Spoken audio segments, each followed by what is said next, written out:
My view is that the most important questions in international politics are what a theory should be concerned with.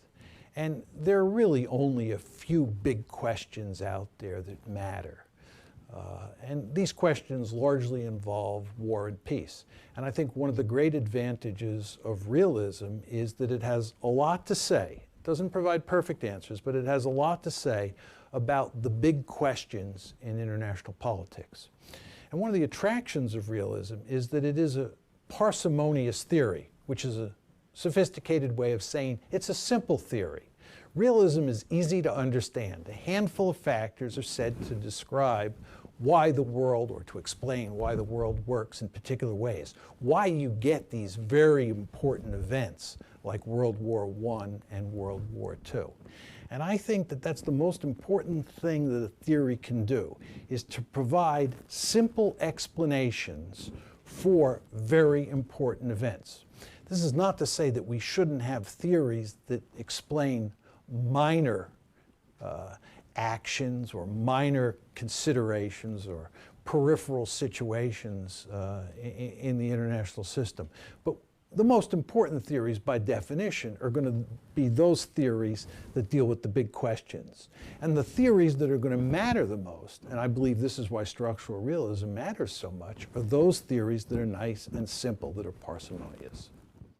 I believe that if China continues to rise economically, that it will translate that economic might into military might, and that it will try to dominate Asia the way the United States dominates the Western Hemisphere. I think that China, for good realist reasons, will try to become a hegemon in Asia, because I believe the Chinese understand now, and will certainly understand in the future, that the best way to survive in the international system is to be really powerful. The Chinese understand full well what happened to them between 1850 and 1950 when they were very weak. They understand what the European great powers, the United States and the Japanese, did to them. And they want to make sure in the future that they're going to be very powerful. So I think they'll try to dominate Asia. The United States, on the other hand, does not tolerate what we sometimes call peer competitors. The United States does not want China to dominate Asia. And the United States will go to enormous lengths to prevent China from dominating Asia.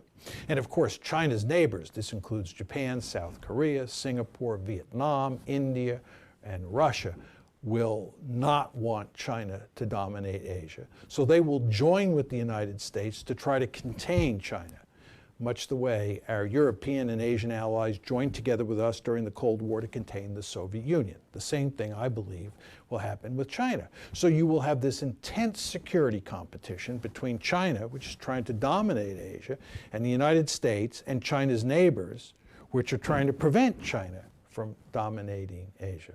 So with regard to this question that lots of people are talking about today, can China rise peacefully?